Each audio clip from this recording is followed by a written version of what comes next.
Здравствуйте! Здравствуйте, как все поживают? Надеюсь, что у всех все в порядке. I thought those pictures were just incredible. Especially the guys taking a bath in the hole in the ice. Actually, Russians do that. Let's go ahead and return to Russian language concepts rather than the culture things. Last time we looked at an awful lot of school stuff. Я изучаю русский язык, она преподает английский, мы учимся в школе, он студент, она преподавательница, etc. This time we're going to look at some other things that are partly new for you, partly a review. There will be some new vocabulary, and to cut it short, let me go ahead and show you what objectives are for today. We'll deal with what questions, that is, что это versus что это такое, possessive pronouns, things like whose, my, yours, etc. We'll deal with time, and as always, there will be plenty of new vocabulary. To kick things off, let's go ahead and look at a dialogue that uses some of those concepts, namely possessives. Что это, чья это ручка, etc. Give it a look, and then we'll go through it in detail. Thank you. Можно вас спросить? Да, пожалуйста. Что это? Это ручка. Да, это ручка. Это ваша ручка? Да, это моя ручка. А что это? А это огонек. А что такое огонек? Это русский журнал. Какой странный вопрос. Это ваш журнал? Нет, это не мой журнал, это их журнал. Ну ладно. А чьи это журналы? Эти журналы мои, а этот журнал его, а вот эта книга ее. Понятно. А вы знаете, чье это письмо? Какое это? Это и не мое, и не их. Я не знаю, может быть, это ваше письмо? Нет, это не мое письмо. Эти бумаги мои, эти ручки мои, а это письмо не мое. Понятно. Да, интересно.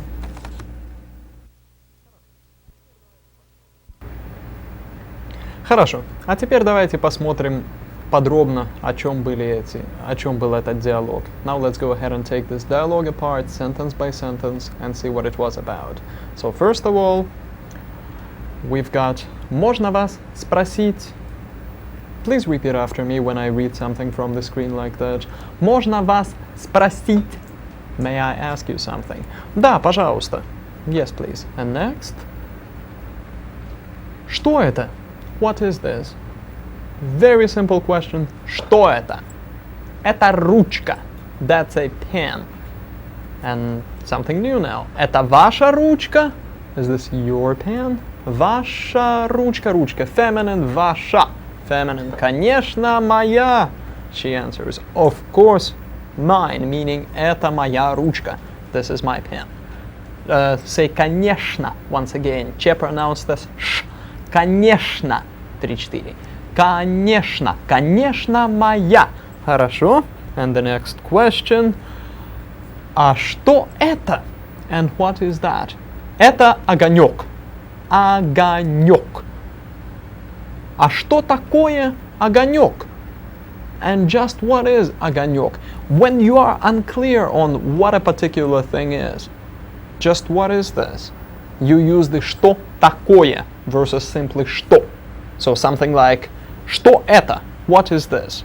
Somebody tells you, well, it's a particular thing, and then you say, what kind of a something is it? Like with огонек, that didn't tell me much. It should have, because she answers, какой странный вопрос. What a strange question.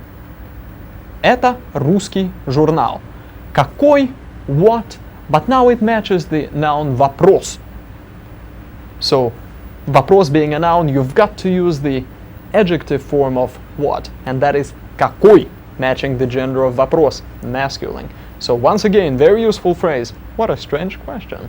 Какой странный вопрос. Это русский журнал. Хорошо. Take a look at next one. Это ваш журнал? Is that your magazine? Now, журнал being masculine, we use ваш. Нет, не мой. No, not mine. The full phrase would be нет, это не мой журнал. Nobody speaks like that. No, not mine. Нет, не мой. А чей? And whose, meaning and whose журнал is this? So чей is whose, matching masculine журнал. Хорошо, and the answer это их журнал. It's their magazine. So once again, that last part. А чей? Это их журнал. Хорошо. Now Tanya gets to ask questions in the next one. А это ваши журналы? And are those your magazines? Literally, and this is your magazines? Ваши is the plural form of your to match журналы. And I answer, да, эти мои. Yes, these ones, эти, мои, are mine. Since I'm referring to журналы, I say мои, plural form. А этот журнал, его, а эта книга, ее. So now we've got the masculine form of this, этот, matching журнал, and feminine form of this, это, matching книга. And we're also using the old pronouns его, his, ее, her. So that one last part, let's read it once again. Read after me, please. Да, эти мои. А этот журнал его. А эта книга ее. Очень хорошо. In the next question. А чье это письмо? Какое? Это? And whose letter is this? Письмо is neuter. So this looks just like this is. It's still это. When I ask what letter, which one, I use the adjective to match письмо, and it's neuter. Какое? Это? This one? And then I answer. Оно, it. И не мое, и не их.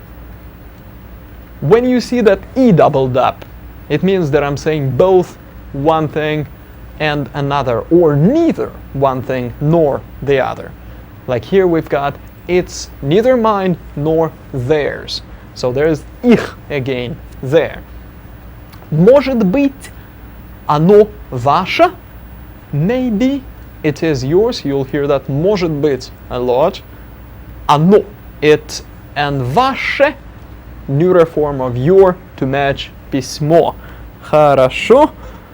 And Tanya answers, нет, не мое. No, not mine, не мое. Neuter there to match the fact that I'm asking about письмо. And a long comment. Эти ручки и бумаги мои. These pens and papers are mine. Using мои to match the plural. А письмо я и не знаю чье. And the letter, I don't even know whose. I have no idea whose it is. And I say, понятно. You'll hear that понятно a lot in Russia. Понятно, I see. Oh, all right. And then a conclusion. Да, интересно. Yeah, that's interesting. Let's go ahead and do something else. Well, I think that да, интересно was really anticlimactic to the whole dialogue. Хорошо. Let's go ahead and see this dialogue once again, now that you know exactly what it's about. And see how those чья, чье, чьи, моё, моя, ваша, наша, etc. pronouns are used. Please take a look. Можно вас спросить? Да, пожалуйста. Что это? Это ручка. Да, это ручка. Это ваша ручка? Да, это моя ручка. А что это? А это огонек. А что такое огонек? Это русский журнал. Какой странный вопрос. Это ваш журнал? Нет, это не мой журнал, это их журнал. Ну ладно. А чьи это журналы? Эти журналы мои, а этот журнал его, а вот эта книга ее. Понятно. А вы знаете, чье это письмо? Какое это? Это и не мое, и не их. Я не знаю, может быть, это ваше письмо? Нет, это не мое письмо. Эти бумаги мои, эти ручки мои. А это письмо не мое. Понятно. Да, интересно.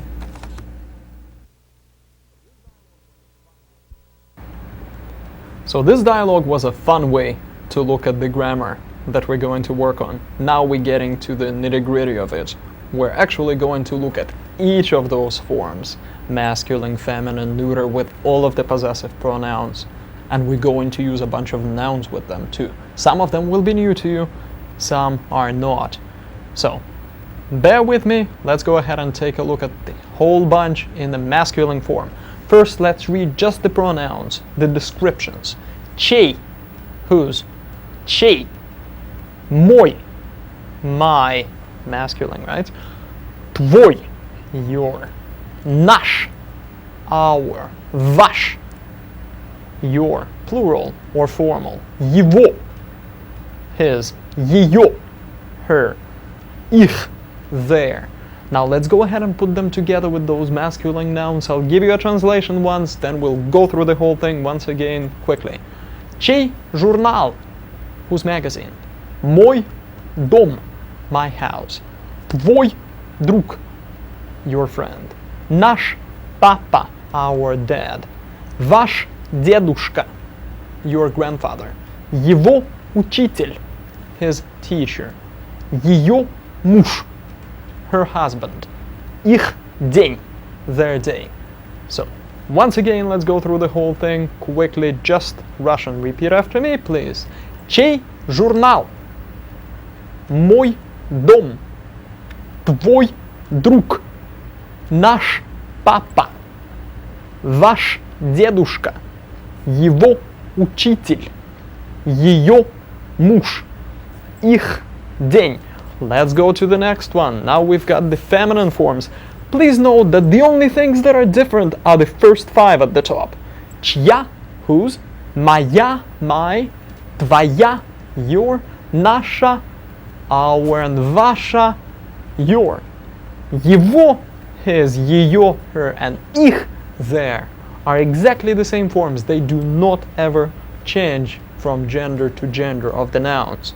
So, all of those nouns, you know, let's just go through it and you know what this means. We've just done it in masculine. Чья книга? 3-4 еще раз. Чья книга? Моя газета. Твоя подруга. Your female friend. Could be girlfriend, could be just a friend. Наша мама. Ваша бабушка. Его жена. His wife. Ее учительница. И их семья. Their family. Хорошо. Let's see those in neuter. Посмотрите, пожалуйста, чье. Neuter form of whose. Мое. Neuter of my. Твое. Neuter of your. Наша. Our. Ваша. Your plural formal. Его, ее, and их are exactly the same. Now, neuter, you haven't really learned much vocabulary of that gender, so here you've got an awful lot of new words. Let's take that right-hand side, just the nouns. Письмо, letter, of course. Пальто, a coat, a heavy coat, never declines. Слово, word. Озеро, lake. Дело, business. Колесо, wheel, as in a wheel on the car. Платье, a dress. Dress, something that a girl would wear. Метро, subway, metro. Хорошо, let's put them together. Чье письмо? Whose letter? Мое пальто, my coat. Твое слово, your word. Наше озеро, our lake. Ваше дело, your business. Very often, if somebody is trying to be insulting in Russian, they'd say не ваше дело, not your business, English equivalent, none of your business. So, не ваше дело. Его колесо. His wheel. Ее платье, her dress, and их метро, their subway. I'm really stretching there. Хорошо. Let's go to the plurals. We have got чьи, мои, твои, наши, ваши, and the same old его, ее, and их. So, all the nouns you know. Чьи журналы, whose magazines. Мои дома, my houses. Твои друзья, your friends. Наши дела, your things to do, your businesses. Ваши слова, your words. Наши учителя. Наши? Нет. Его учителя. His teachers. Ее мужья. Her husbands. Елизавета Тейлор, может быть? Не знаю. Их жены. Their wives. Хорошо. Так. Ну что ж. Теперь что мы с вами сделали? Мы с вами разобрались со всеми этими формами. Можно это упростить. So, having looked at all of those forms, we can simplify them dramatically. Take a look and see what's different about this table that you're going to see on the screen. So, we've got my and your in masculine, мой, моя, моё, мои, masculine, feminine, neuter, plural, and then same thing for your, твой, твоя, твоё, твои. They look identical except for that very beginning. M in my and tv in your. So you can learn these two as a pair. And then you'll only remember one pattern. And very same thing is true on the next screen that you're gonna see. That is our and your plural or formal. We've got наш, наша, наша, наши. And ваш, ваша, ваша, ваши. They look exactly the same except for n in our and v in your. So learn them as a bunch too. And by the way, note that наша, feminine, and наша, neuter, sound almost identical. If you ever get the two confused, nobody you're speaking to will ever notice. Хорошо. Okay, and then of course we've got our best friends such as его. Where is it? There it is. Его. Хорошо, that's his. Ее, that's her. And the next one, last one, их, their. No matter what your noun is, masculine, neuter, plural, feminine, you will always have his, her, and their as его, ее, and их. So those are definitely very nice. That was quite a bit of grammar that we've gone through, but that's old stuff to you. Let's go ahead and look at something that's, while something you've done in the last semester, maybe a little bit of a new material to you. Let's go ahead and look at time. We've got сколько сейчас времени.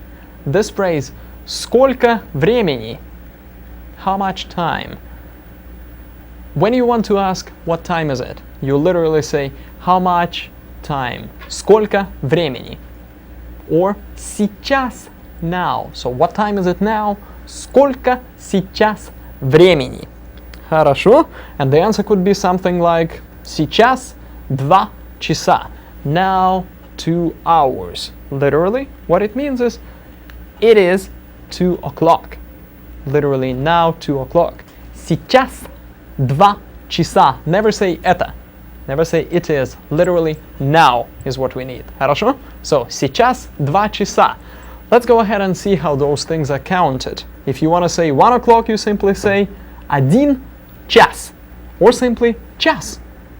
So, now it's 1. You could say сейчас час. Хорошо? 2 hours. 2 часа. Cha unaccented sounds as chi. So 3 часа. 4 часа. So for 1 we've got час. Just the way you find it in the dictionary. Then 2, 3, and 4 we add an a. 2, 3, 4 часа. Хорошо. And then strange things happen. At 5 we switch to a third form. It's like it's really plural now. To say 5 hours or 5 o'clock, you'd say 5 часов. and that часов will persist all the way through 20, except for dealing with regular hours, not military style of counting time. You would go through 12, right? So 5 часов 3-4, 5 часов, 6 часов, 7 часов, either 7 hours or 7 o'clock, as in сейчас 7 часов. Now it's 7 o'clock. 8 часов, 9 часов, 10 часов, 11 часов. Say that once again, please. 11 часов. 11 часов. 11 o'clock. Or maybe 11 hours. 12 часов. 12 o'clock or 12 hours. Хорошо. Since we agreed to use a normal way of counting time, that is, 1 instead of 1300, you would usually use such things as утра. Take a look at it. That means in the morning, of the morning. When you want to say 5 in the morning, you'd say 5 часов утра, or simply 5 утра. Хорошо? Or in the afternoon, you would say дня. So, 2 in the afternoon, instead of 1400, say 2 часа дня, or simply 2 дня. Хорошо? In the evening, you would say the following: вечера, of the evening, right? So, 7 in the evening, 7 часов вечера, or 7 вечера. Хорошо? And then once you hit midnight, you use ночи. So the only thing that is night in Russian is from midnight till, 4 or 5 o'clock in the morning. Хорошо? When in English you say, oh, what's going to be happening at 7 at night? In Russian you couldn't say that. It'll be 7 o'clock in the evening. Хорошо? Okay, so those are exactly the same ones as we were using in greetings and partings. Things like доброе утро, good morning. And then we said 5 утра, 5 in the morning. Хорошо? Or добрый день, the next one, which means good afternoon. So after noon you would say 2 часа утра. 2 часа дня. Хорошо? Then in the evening you've got добрый вечер. Хорошо? Good evening. And that's the same вечер you use in 5 вечера. And finally, when you're ready to go to sleep, you would tell somebody спокойной ночи. Good night. Спокойной ночи. And that ночи is what we use for things like 2 in the morning, 2 at night, right? 2 часа ночи. Хорошо. I think that's plenty of this stuff for today. Enough grammar there for you to review and practice and write out the vocabulary until the next lesson, I'm sure. Let's go ahead and look at something a little more fun, and that is other things that deal with Russian culture, nonverbal communication, etc. Russians are very superstitious people. They believe in very strange things. You see that in the US too. Very few people would ever go under a ladder or something like that. You put a ladder against the wall, almost nobody will go under it. Why? Because it's gonna fall down? Not really. It's just something in our American psyche that tells us, nah, shouldn't do that. Я не знаю почему. Don't know why. Russians the same way wouldn't cross the street, if they could help it, if a black cat ran in front of them. You can see a guy driving down the road, black cat darts out and just goes in front of the car. You may actually see that person turning around and finding another way to get through, not because he's afraid of hitting the cat's gone, but because bad luck maybe. So that's one thing. Another thing is very often you will see somebody doing this. What that means is, I guess what I wished for, what I'm thinking about is not going to come true. You see, it's guessing the future. Saying, I wonder if it'll... maybe it will happen. Okay? Looks silly, but some people do it either jokingly or seriously. Хорошо? Another thing that's either done as a joke or quite seriously is crossing yourself. In Russian Orthodox Church tradition, when you leave for the day, leave the house, you're supposed to cross yourself, okay? Not that many Russians believe in God, unfortunately. So, what you've got is still a lot of the people doing this. Why? I guess because it's been around for so long, people feel compelled to use it. You know, you have a party member leaving the house for the day and just stopping to do that. That's absurd, but it happens. Okay. Another thing that doesn't make too much sense for Americans is when Russians set out on a long journey, or not necessarily very long, they say something like "посидим на дорожку," let's sit before the road. And they would sit down on the packed suitcases and just contemplate for a minute on what they want to accomplish on that trip, etc. Or if a friend is leaving, both the friend and the people that are seeing him or her off would sit and just quietly think about who knows what they're thinking about. Хорошо. Okay. One more thing that I'd like to have you look at is a phrase that's used a lot. It is "И на солнце есть пятна." Literally it says, on the sun too there are spots. That is what you would say when you want to say that, well, this really looks perfect, but nobody's perfect. So English, nobody's perfect. Russian, "И на солнце есть пятна." Хорошо. Okay. Let's go ahead and do one last thing. Let's go ahead and listen to a dialogue that you will see in great detail in the beginning of the next lesson. Deals with very simple things like do you have a son, how old is your daughter, etc. Take a look, please. Здравствуйте, Татьяна Владимировна. Добрый день, Дмитрий Ильич. Татьяна Владимировна, я не помню, у вас есть дети? Да, у меня есть один сын. А сколько ему лет? Ему уже 19 лет. А, да? Он студент колледжа. А у вас есть дети? Да, 2 дочери. А сколько им лет? Старшая ходит в детский сад, ей 2 года, а младшая еще дома, ей только год. Понятно. Я не знала, что у вас такие маленькие дети. Да.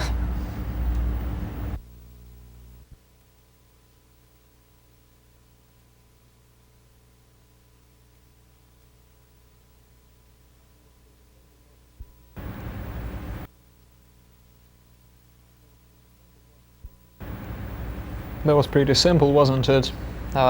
У вас есть сын, у вас есть дети, do you have something? We'll look through it in the beginning of next lesson. Let's go ahead and look once again at what we have done today. Dealt with what questions, things like что это такое, мой, моя, мои, etc. We did ad nauseum. Then сколько времени, how much time is it? Spent plenty of time on that. And of course the new vocabulary. Every time you deal with something new, go ahead and review it. Go ahead and spend some time in the classroom.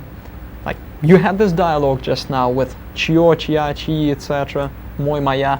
Go ahead and try it in the classroom. Take somebody and say, что это? Это книга. Это ваша книга, это моя книга. So, here's the homework. Last 3 pages of the handout, you know exactly what to do with them. Practice the vocabulary and the dialogues. Я надеюсь, что все для вас пойдет хорошо. Спасибо. До свидания.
Здравствуйте! В прошлый раз мы с вами посмотрели притяжательные местоимения, поговорили о том, как выражать время и так далее. Достаточно много материала было. So last time we looked at some possessive pronouns, talked about time expressions and things of that nature, plenty of different kinds of material, and there's even more of it coming to you today. First of all, let's go ahead and take another look at the dialogue that we have looked at last time in the beginning of the lesson. Another thing we're going to do is look at some of the other things expressing possession. We're going to look at expressing age, some more time phrases, and tons of counting examples based on the number that goes with the noun. You're going to use a different form of the noun. We've seen already 1 час, 2 часа, 5 часов. You'll see those same things with год, года, лет, доллар, доллара, долларов, etc. So, first of all, the dialogue. Take a look at it again.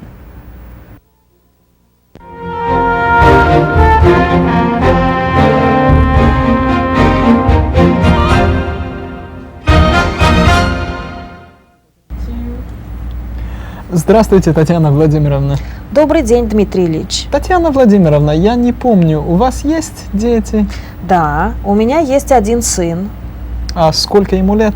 Ему уже 19 лет. А, да? Он студент колледжа. А у вас есть дети? Да, 2 дочери. А сколько им лет? Старшая ходит в детский сад, ей 2 года, а младшая еще дома, ей только год. Понятно. Я не знала, что у вас такие маленькие дети. Да.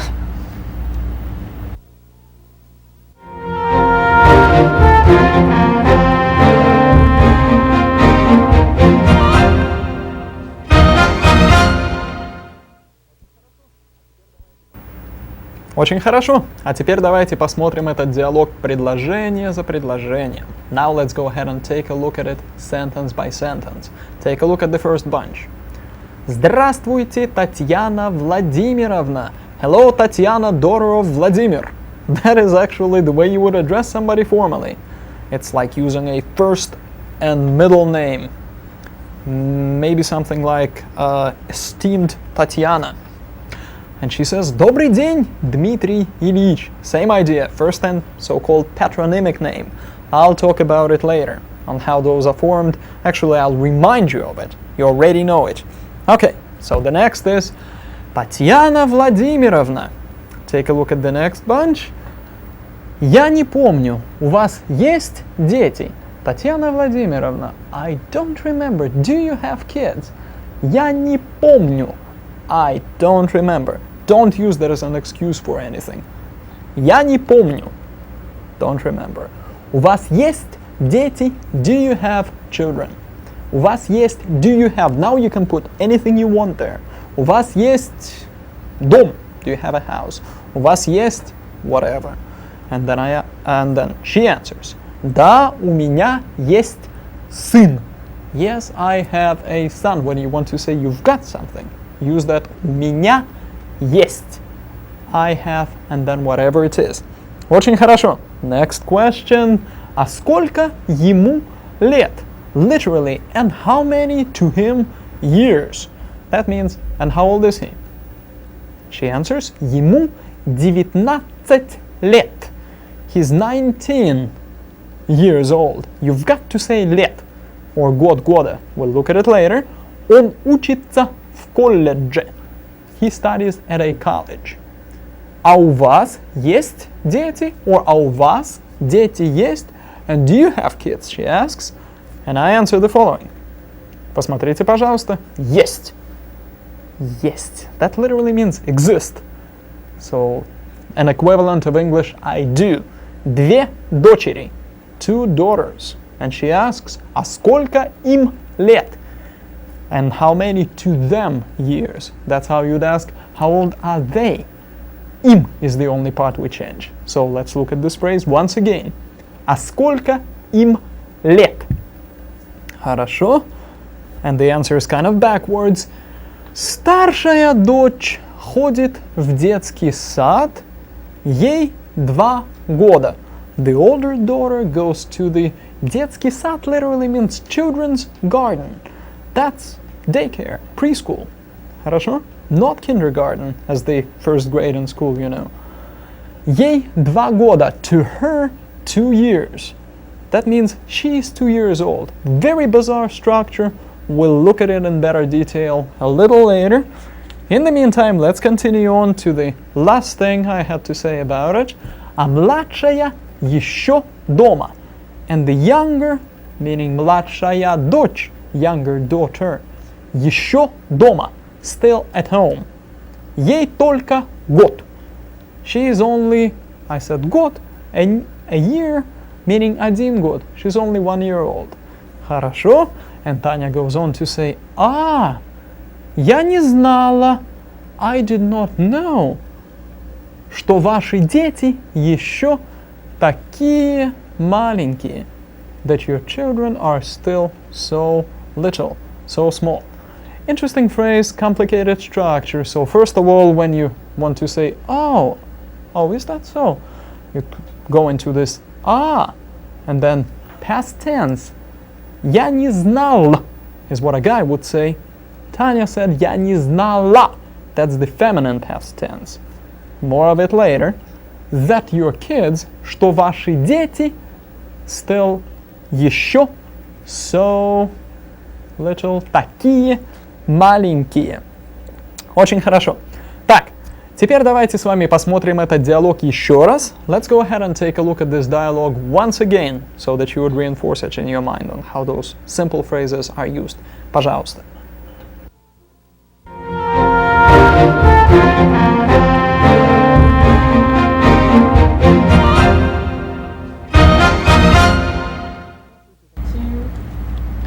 Здравствуйте, Татьяна Владимировна.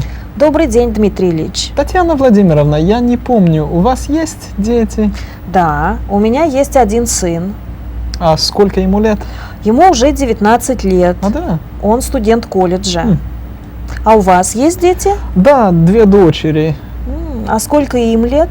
Старшая ходит в детский сад, ей 2 года, а младшая еще дома, ей только год. Понятно. Я не знала, что у вас такие маленькие дети. Да.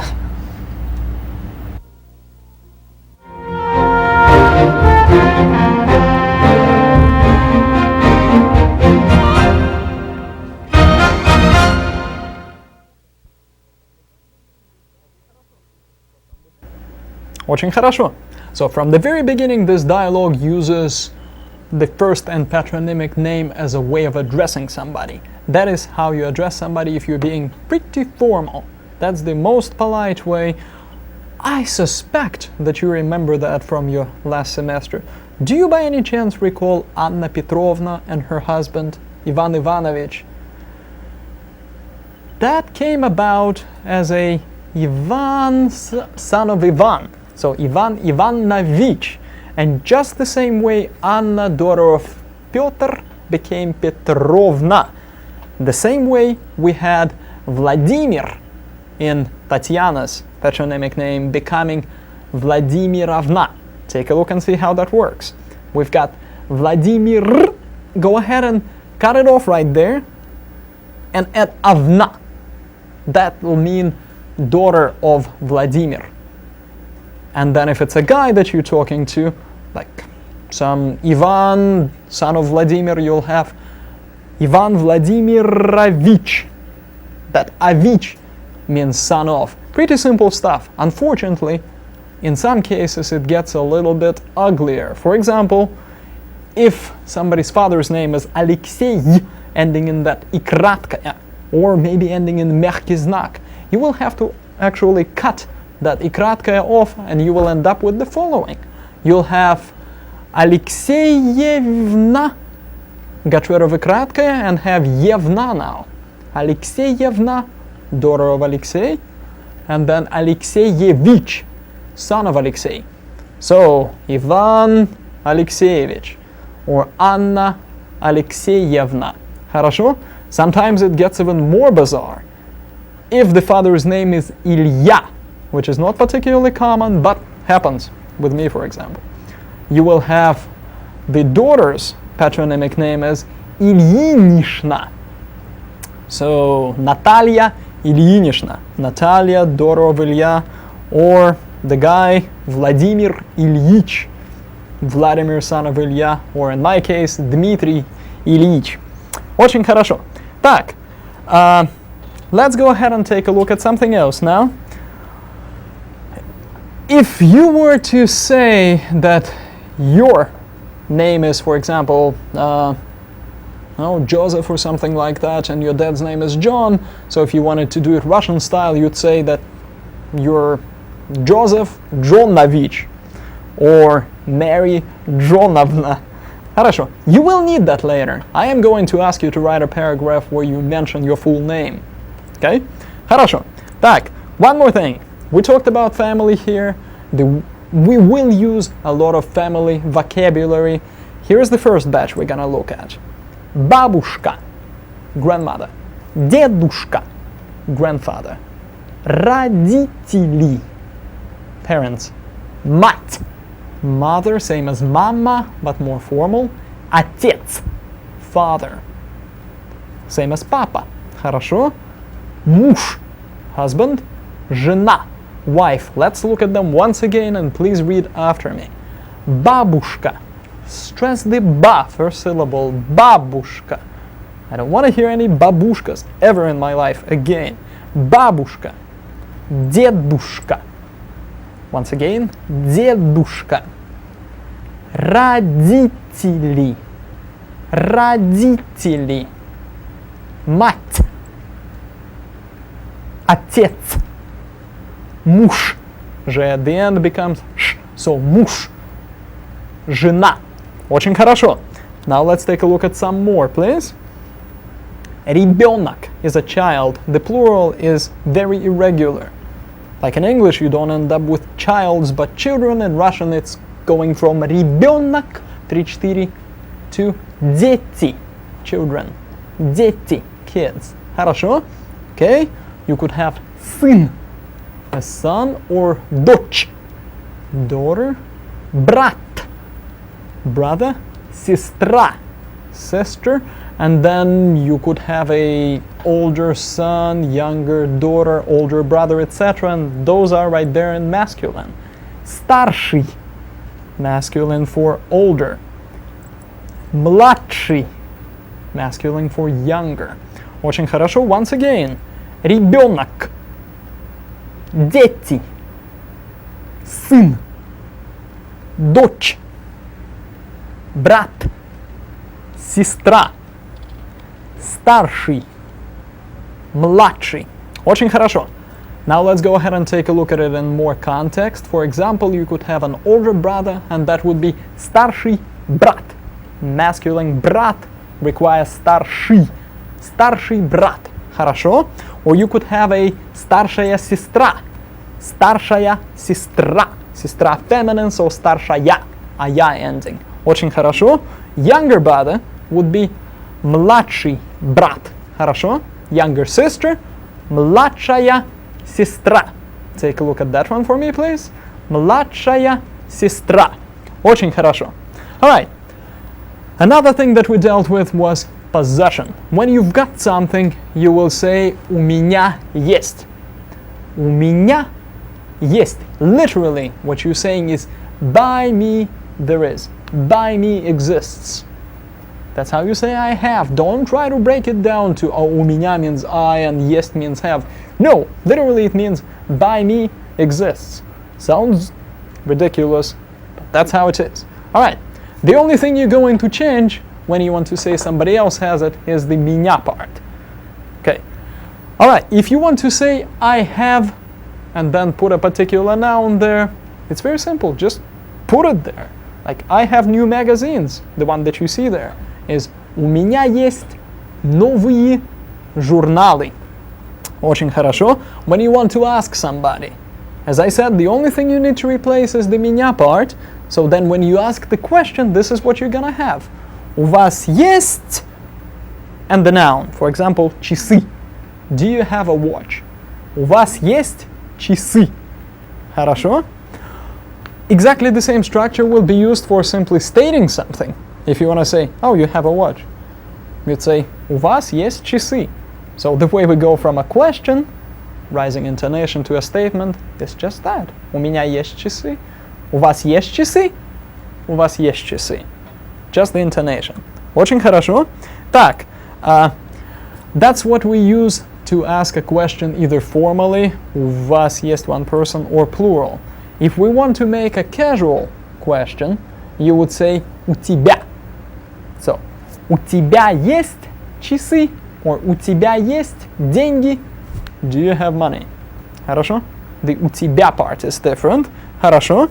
Отлично. And the person could answer, да, у меня есть $5. Yes, I have the same у меня есть structure we've learned. $5. $5. Долларов. That's an interesting ending there. Хорошо. Or the answer could be есть $3. It's a shortened version of да, у меня есть $3. Yes, I have $3. Or simply, yeah, I do. $3. So, есть is how you'd answer it very briefly. Хорошо? If you want to say that you don't have something, you would say нет. If you want to go to a great deal of trouble and say no, I do not, you would say нет, у меня нет. A double нет there. Очень хорошо. Okay. Do you remember what we did with time? When we were counting something, we went through 3 forms. We had 1 час, then 2, 3, 4 часа, and then 5 all the way through 20 часов. Let's review that. 1 час, 1 hour, or 1 o'clock. Then 2 through 4, next form часа. 2, 3, 4 часа. Then at 5 things change. Take a look at that. Посмотрите, пожалуйста, 5 часов. 6 часов all the way through 12 часов, 12 hours, or 12 o'clock. Would go that way through 20. Хорошо. And it's going to be exactly the same way dealing with money. Okay? You will have one form for $1, $1. Then 2, 3, and 4, you will have 2, 3, 4 доллара. Хорошо? Take a look at $2 right there. The next one, we've got $2. $2, we change from $1 to $2. Хорошо? Okay, then you could have $5. $5. Хорошо? Same concept, and it's going to be exactly the same way with counting the age, expressing the age. Here's what we did once we established that somebody had 2 daughters, or do you have a son, etc. Went to how old is he? Хорошо? Went to this next phrase that you're gonna see. Сколько времени is how we asked what time is it. Then if you want to say how old is somebody or how many years, you would use this next phrase, which is сколько лет. Хорошо? So think of this сколько лет as the backbone of this how old or how much time. And then what you're gonna do is just insert the right pronoun to say how old is he, how old is she. Хорошо? Right here what you see is сколько ему лет. Literally, how old to him, how many to him years. Хорошо? That's how you say how old is he. That ему is the form of он that you need to use for age. When you then answer the question, you're gonna use it in the answer. Хорошо? Okay. If you want to say how old are they, you're gonna have сколько им лет. Previously you could have said сколько ей лет. How old is she? Хорошо. Use the same pronouns when you answer the questions. Хорошо? The previous question was сколько ему лет? How old is he? You could answer ему 10 лет. To him 10 years. Note that ему being used again. Not он 10 лет, but ему. For age we use those. It's so-called dative case, but we couldn't care less about the terms right now. Just want you to know for age you use the ему, ей, им. Хорошо. Okay. She's 2 years old. The next one is ей 2 года. Ей 2 года. Очень хорошо. If you want to say they are only 1 year old, both of them, right? You'd say им только год. Хорошо? So, ему to him, ей to her, им to them. Очень хорошо. Ну что ж, just like we dealt with money, we had $1, $2, $5, it's going to be the same way with years. Хорошо. You would have, for example, один год, 1 year. Хорошо? Then the next thing is going to be 2 года, and it'll persist through 3-4 года. Хорошо? Then at 5, you will have a totally off the wall form лет. Хорошо? So it's год, года, лет. Очень хорошо. Let's take a look at the whole list of those years. So 1 year, год. 2, 3, 4, 2 года, repeat after me, 2 года, 3 года, 4 года. And then completely off the wall we've got the лет form. Take a look. 5 лет, please repeat. 5 лет, 6 лет, 7 лет, 7 years, 8 лет, 9 лет, 10 лет, 11 лет, 11 years. Очень хорошо. Ну что ж, так, that was just a bit of grammar dealing with age. Let's go ahead and go through that once again. We've got the question, how old is somebody? The way you'd answer it is start with сколько. How old is he? Сколько ему лет? Then go ahead and start the answer with a ему. You'd say he's 5. Don't forget the лет. Ему 5 лет. Лет is the form we use for 5 through 20, right? Alright, what if you wanted to say he is 21? Ему 20, that's more than 20. What we do there is go back to the 1. Ему 21 год. Okay? If you want to say he's 23, you'd say ему 23. 2 through 4, we've got that second form, года. Ему 23 года. Please repeat that. Ему 23 года. Очень хорошо. Once you hit 25, you're gonna do the same thing that you did for 5 through 10 or 20. You will have лет again. So, he is 27, for example. You'd say ему 27 лет. If you're not too comfortable with the numbers, I would recommend that you go through them, try writing them out, sounding them out, so that you'd be able to recognize them. Because once we start counting money a little bit more, you'll see everything from 1 to 100, and probably even more. Хорошо. Okay. That was сколько ему лет. How old is he? Okay. If you want to ask how old is she, use ей. Again, this is just a review of what we did a minute ago, so you'd ask сколько ей лет. Хорошо? And in the answer, start out with the ей. You'd say ей, what if she's 1 year old?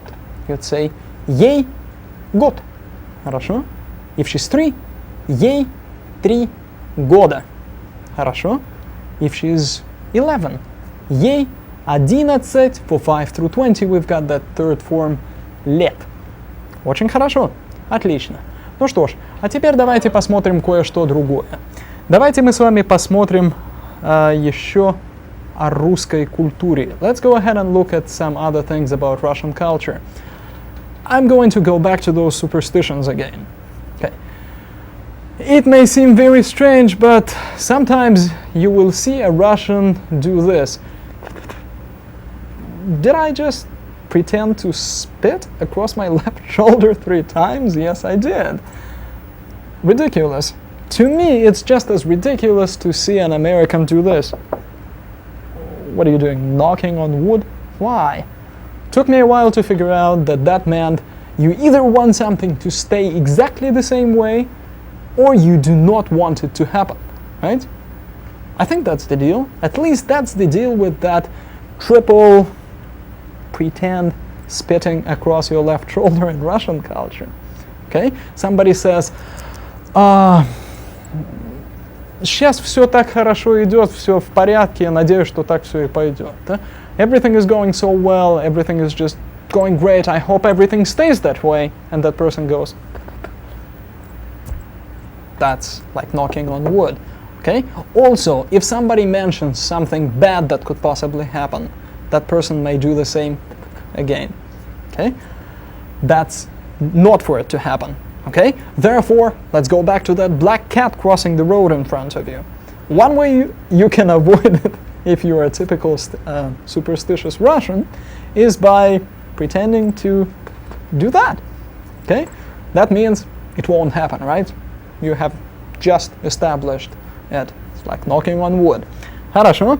Okay. Another thing that Russians do is, oh, by the way, they carry handkerchiefs. Kleenexes are still not that popular and not that common, so it's not uncommon to see a Russian with a handkerchief. And if you have that person pull out a handkerchief and there is a corner of it tied, that probably means that that person is trying to remind himself or herself not to forget to do something. I don't know what to compare it to, maybe writing down on your hand that you need to do something. It's interesting thing. Daytimers are not particularly common, so I guess use a hanky for that. Хорошо, что еще? I remember mentioning about even Communist Party member tending to cross himself or herself. That leads me to the next thing. Very often, if somebody is yawning, they will cover their mouth, right? The whole idea of it started probably in the Middle Ages. When you open your mouth, you give a chance for something bad to enter you or something like that, so you would close it, not to let anything enter. One of the most ridiculous things is if you are around older people that believe in God, for example, you will have that person sometimes cross your open mouth not to let anything bad enter it. You've got to have it happen to you to see how funny that feels. Хорошо. Okay. One more thing is a saying that I'd like to give you. Одна голова хорошо, а две лучше. Literally, one head is good and two is better. The idea meaning that one person thinking about something is good, two people is even better. I'll explain why that's relevant a little bit later. Let's go ahead and review what we have done today. We've done plenty of counting. We dealt with possession, у меня есть, у тебя есть, etc. We have dealt with age, ему 5 лет, ей 10 лет. And we have used plenty of time, year, month, and also a specific hour time phrases. Хорошо. Since we're freshly out of pages to write, there's something else for you to do. Please write a paragraph about yourself. Make sure you say something like Меня зовут John Mikhailovich, and then your last name. Mention your age, mention that you're Americanец. Say where you live, go to school. Say something like У меня есть брат, I've got a brother, у меня есть сестра, etc. Хорошо? Ну что ж, это все. До свидания.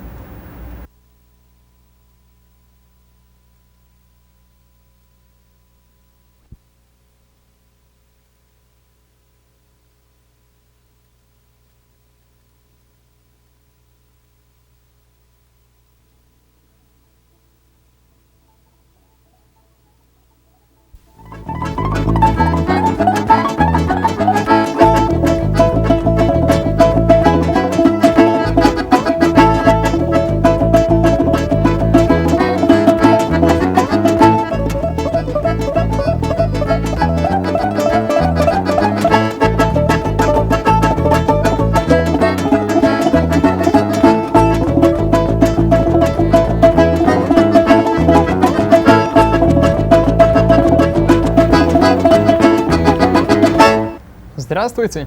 Как дела? Как у вас дела? How are you? How are you doing? That's a formal or just a plural for everybody. как у вас дела? If I were to address one person, I'd say как у тебя дела? Being informal, friendly, etc. Those formal and informal greetings, the way to answer them properly, the way to deal with those situations is the focus of our lesson today. Let's see. Last time we dealt with expressing possession to a little bit. We were talking about family. У вас есть сын? Do you have a son? У меня есть две дочери. I have two daughters. Things like that. So, у меня есть, у вас есть. Also in our last lesson we dealt with counting things. Counted an awful lot of stuff. Money, time. We also used some numbers for expressing age. Things like мне and then 20 лет or something like that. Хорошо? We're going to continue on with that, with the just plain practical vocabulary and the way to use it. Let's take a look at the objectives of what we're going to do today. Greetings, goodbyes, informal, formal, personal, possessive pronouns, expressing possession in general, and also some imperatives. Things like скажите, tell me, извините, excuse me. We've seen it, we're going to review it today. So first thing, we're going to look at a dialogue that deals with those informal greetings and also ways of saying goodbye. Just quick chit-chat stuff. Take a look at it. О, Владимир, привет! Привет. Как дела? Хорошо, как у тебя дела? Спасибо тоже. Все нормально, все хорошо. А что ты делаешь? Я читаю очень интересную книгу. Это книга об искусстве. Понятно. А как дела у Андрея Новикова? У Андрея Новикова дела хорошо, отлично. Как его бабушка? Его бабушка поживает плохо. Она сейчас старая и болеет. О, это очень плохо, очень плохо. Ну, передай ей привет, пожалуйста. Хорошо. Ну, пока. Всего хорошего. Ну что ж, в этом диалоге произошло следующее. Спросили, как у кого дела, как поживает такой-то, такой-то. So in this dialogue, what we did is a very simple hello, how are you doing? Fine, what you doing? Such and such. How is somebody? How is his grandmother? She's sick. So, concern for somebody, asking about somebody, and then goodbye. Let's go ahead and take it apart. Let's start with the first one. Привет! Привет! Hi, hi. Как дела? How are you doing? The full thing would be, since they're friends, как у тебя дела? Как у тебя дела? 3-4. Хорошо. Окей. А как у тебя дела? Тоже неплохо. Нормально. Stuff like that. Alright, not bad. Спасибо. Thanks. А что ты делаешь? And what are you doing? Я читаю интересную книгу. Интересная книга. Interesting book. Going into direct object form gets that ую and then у for the noun. I'm reading an interesting book. Хорошо. The next we've got а как дела у Андрея Новикова? And how is Andrei Novikov doing? So there he is. He's Novikov Andrei. But to say how are things with him literally, you have to put him in that genitive case. We saw a little bit of it. We've seen it in из России, из Далласа. Here is masculine Andrei Novikov going into у Андрея Новикова. You'll see quite a bit more of that. Okay, then we go on with очень хорошо, прекрасно, etc. And she's asking, how's the grandmother? And the answer to that is не очень хорошо. Not too good, not very good. Плохо. Bad. Она очень старая и болеет. She's very old and she is sick. She's not feeling well. So старая, old versus новая, new for a thing, or старая, old versus молодая for a person. Okay, let's go to the next one. Передай ей привет. Literally pass to her a hello. Say hello to her. Say hi to her. And he says, хорошо, пока. Alright, bye. Пока, she says, всего хорошего, all the best, etc. Очень хорошо. Ну что ж, давайте посмотрим. So when you're asking somebody how someone's doing, you would use this как у тебя дела. Take a look at it. Как у тебя дела? How with you things, literally. Хорошо? That у тебя part is the one that's gonna change based on who you're asking about. If you're asking about that Андрей Новиков again, you'd say как у Андрея Новикова дела? Or как у Джона дела? Etc. How is John doing? Хорошо? Alright, if you're asking it formally, instead of у тебя, you're gonna use the next one, which is у вас. So, как у вас дела? How with you things, literally, again, sounds ridiculous. That is how you're saying, how are you doing? How are you? Как у вас дела formal, как у тебя дела informal. Okay, maybe you could be asking about somebody else relating to that person. For example, how is your family? Как ваша семья? Как ваша семья? Please repeat after me. Those are great things to learn to say properly. Как ваша семья? Хорошо? Or you could have the other one. Как ваш отец? Отец, father. So how is your father? How's your dad? Как ваш отец? Ваша семья, ваш отец, based on the gender of the noun. Хорошо? And the next, how's your mom? We've got как твоя мама. Now we're choosing to use informal твоя. Of course you could say как ваша мама. That is up to you. So, как твоя мама. Хорошо? And the next we've got как твои родители. Parents. Родители. Твои родители. Как твои родители. Now, since родители is plural, we're using this твои, plural. Очень хорошо. Or you could have, how are your kids? Как ваши дети? Most likely the person you're gonna ask that of will be somebody you have to be polite with, so ваши seems more appropriate. So, как ваши, plural, for ваш, дети. Очень хорошо. Or, how's your son? Как твой сын? Хорошо. Или дочь, or maybe the daughter. Посмотрите. Как ваша дочь? Очень хорошо. Or, how's your husband? Как ваш муж? Kind of sounds funny, doesn't it? Как ваш муж? Try it again. Как ваш муж? Хорошо. How's your wife? Как твоя жена? Informal твоя. Of course, if you're being formal, you'd say ваша. Очень хорошо.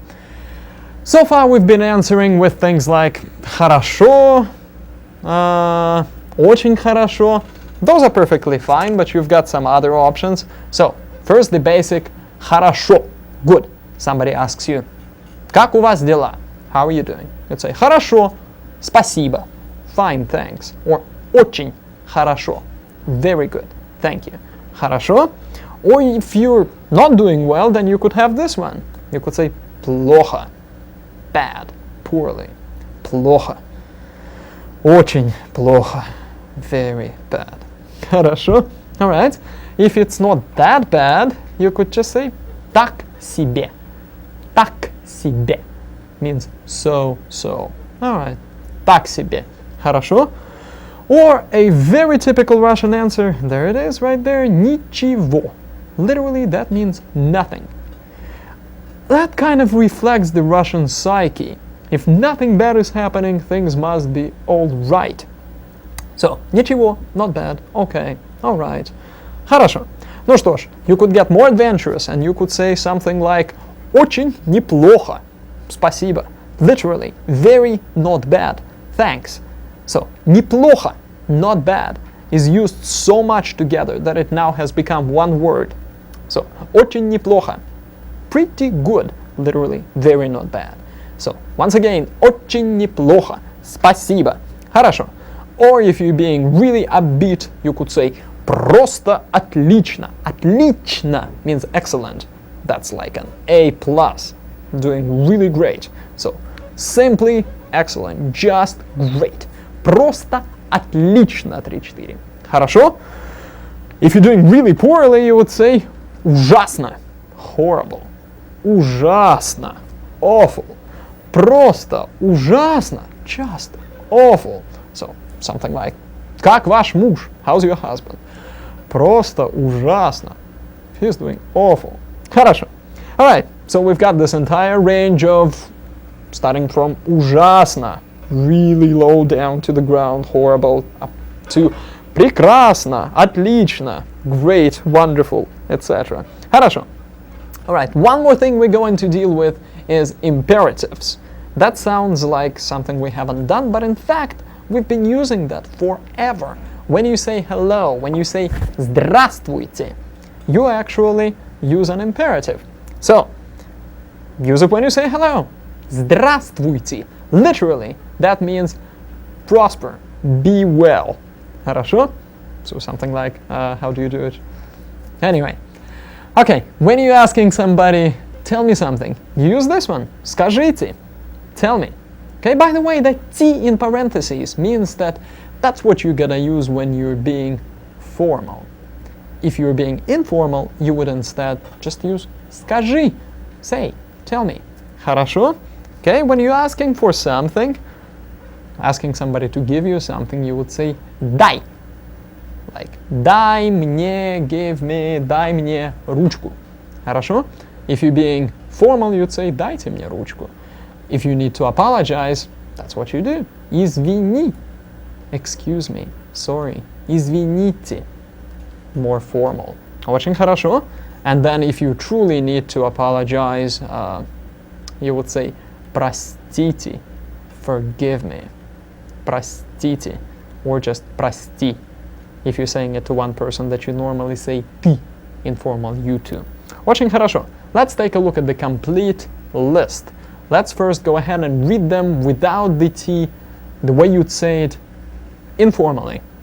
Подожди. Wait. Wait a little bit. Подождите, plural. Смотри. Look. Смотрите. Look. That's the plural. Входи. Входи. That means enter. Come in. Somebody knocks on the door, you'd say входите. Come on in. Sounds pretty ugly, doesn't it? Входите. Спроси. Ask. Спросите. Ask such and such. So and so. You know, узнай. Find out. Plural узнайте. And when you want to say let's do something, you would say давай. Like давай пойдем в кино. Let's go to the movies. Давай поговорим. Let's talk about something. Or the plural of it, давайте. Очень хорошо. This was pretty straightforward stuff. Most of it we've known. We've known about извини versus извините, здравствуй versus здравствуйте. Now we're going to go to some more heavy-duty grammar. We're going to look at the way of expressing possession. To say I've got something, you go into у меня есть, right? You remember that, okay? We have seen it again in this little dialogue that we just looked at. We've seen it in this following phrase. А как дела у Андрея Новикова? This у Андрея Новикова, literally with Andrei Novikov, is in genitive case, okay? We've also seen this one. Как у тебя дела? How are you doing? But literally with you. У тебя. Хорошо? What kind of things do you have happening? That's what it is. Or the formal option right there. Как у вас дела? Очень хорошо. So when asking if somebody has something, we say у вас есть часы? This у вас. Do you? But literally with you exists a watch. Хорошо? Okay. Informal was у тебя есть деньги. The у тебя part is that with you. У тебя есть деньги. Do you have money? Очень хорошо. Alright, same is true when you want to say that somebody has something, like you've got new magazines. У меня есть новые журналы. I have. У меня есть. That's what we're focusing on. And very conveniently when you're talking about having something, what you have is a nominative case. Doesn't change. So you looked it up, new magazines is новые журналы, just stick у меня есть there, and you are saying, I've got new magazines. У меня есть новые журналы. Хорошо, right? You could say about another person, oh, you've got a watch. У вас есть часы. Хорошо? У вас. Or you could say about us. У нас есть $5. We've got $5. Классно. Deal. So, у нас. We have it. Хорошо? Alright, you could say that she has something. У нее. That means she has. Actually, the entire у нее есть would be she has. What she's got in our example here is телевизор. A television. She's got a TV. У нее есть телевизор. Хорошо? If he has something, we'd say у него есть. So, у него есть, he has, пальто. Once again, don't try to break down the has as a есть, and don't think of у него as he. This entire у него есть is what makes it into he has. Хорошо, you've got to remember the funny structure of у plus a person plus есть. Хорошо, alright, they've got an old apartment. У них is they have. У них есть старая квартира. In nominative case again. Очень хорошо. Alright, seems confusing, but it's actually not too bad. Let's take a look at the first half of our list of those possessive pronouns. Accusative case. Remember things like my name is such and such. Меня зовут Дмитрий Чацкис. When you go into the so-called genitive case, expressing possession, just add an u to it. And you end up with I have, most likely, like у меня есть. So from меня to у меня, piece of cake. Тебя, you direct object to у тебя, you have. Нас, us, to у нас, as in we have, у нас есть. Then вас, у вас. So basically we haven't really done anything new except for sticking that u in the beginning. It gets a little bit trickier with the third person. See what we've got there. So ее is her, right? Like я ее знаю, I know her. To say she's got something, you would say not у ее. That's kind of hard to say. Separate it out with an n, and you get у нее. So from ее, her, to by her, near her, she has. У нее есть. Хорошо? From его, him, to he has. У него. У него есть. Then from их, them, to say by them there is something. Literally, simply meaning they have. У них есть. They have. Очень хорошо. Так, ну что ж. Поразбирались мы с вами с этим. Теперь давайте посмотрим кое-что еще. So, I have just explained about how to say I have something. У меня есть ручка. I have a pen. Хорошо? So, у меня есть ручка. I have a pen. That есть becomes unnecessary once I start talking about that ручка in more detail. У меня есть. The есть is used only when you first establishing the fact that you've got it. Okay? So, у меня есть ручка, but then if you are to describe it, you would say, I've got a black pen. In English, you're still saying I've got, I have. In Russian, drop the есть. У меня черная ручка. У меня whatever else you want to say about the pen. Хорошо? Same way if you're asking somebody, do you have something? When you first establishing the possession, the fact whether somebody has or doesn't have something, you need to go ahead and use есть. So, do you have a house? У вас есть дом? У вас есть дом 3-4? Хорошо. And the person would answer, yeah, I've got one. Да, есть. Okay? But then, after I already established that you have a house, I'm gonna ask you, what kind of house do you have? Still have in English, but no есть in Russian. I know you've got it. I don't need the есть anymore. I would simply say, какой у вас дом? What kind? With you house. What kind of house do you have? Какой у вас дом? And answering that question, you won't use есть again. You would simply say, у меня, and then describe it. Большой, красивый, big, beautiful, белый, white, красный, red, я не знаю. Дом. Хорошо? Okay. Then, If you don't have it, as you remember, you would simply say нет, or нет, у меня нет. No, I don't have. Хорошо? All right. When I'm asking about something, once again, if I am to ask, do you have a pen? I'm gonna say, у вас есть ручка. I'm establishing if you've got it.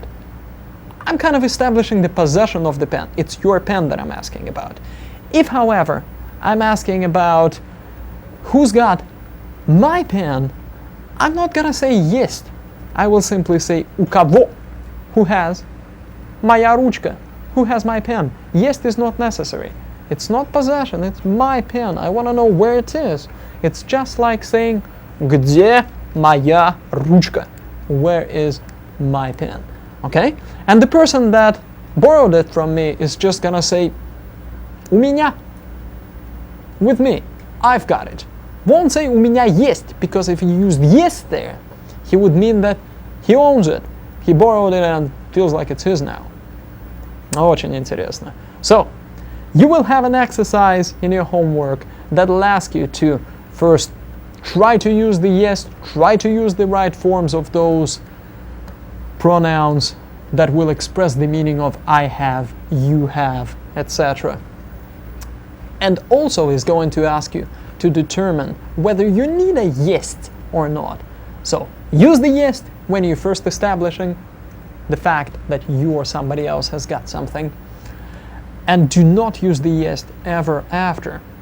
So, when you're describing something rather than saying you've got it, no есть. So, once again, у меня есть ручка, I've got the pen, getting sick of it. But if you're describing it, you'd say у меня черная ручка.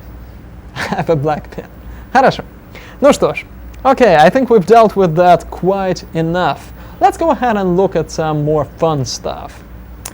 Non-verbal communication, gestures and things like that.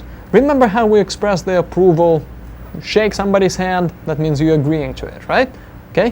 One more thing that's not necessarily prevalent in the European part of Russia, but more going down to the Central Asian republics, the Caucasus, the more mountainous places, you're going to have people do that.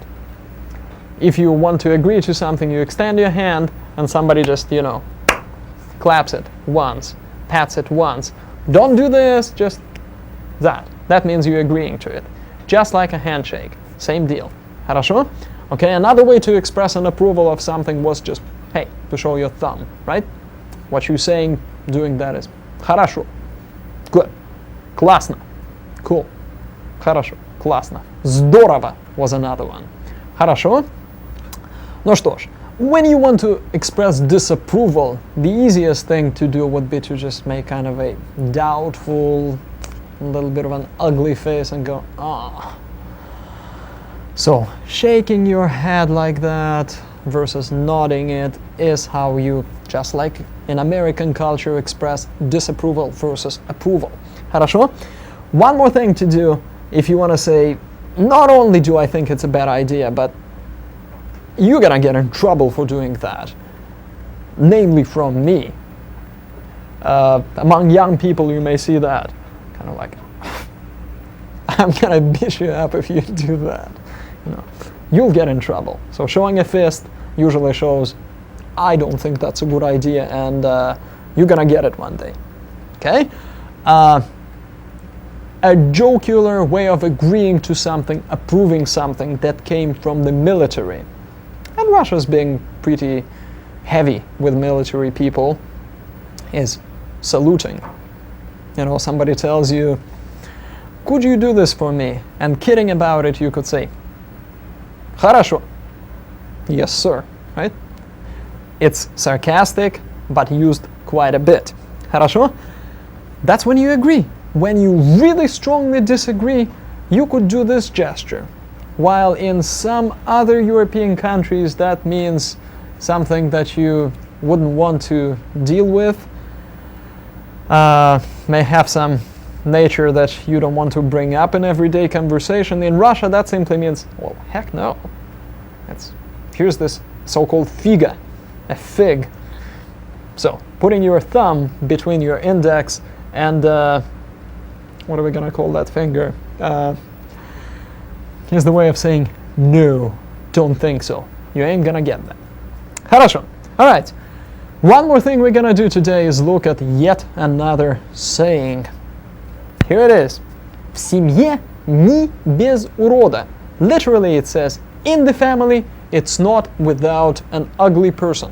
There is an ugly one in every family. Kind of like there is a jerk in every crowd, or a black sheep in the family, black sheep in the herd. So once again, в семье ни без урода. You'll see it on a separate sheet. Хорошо. So, take a look at this school dialogue.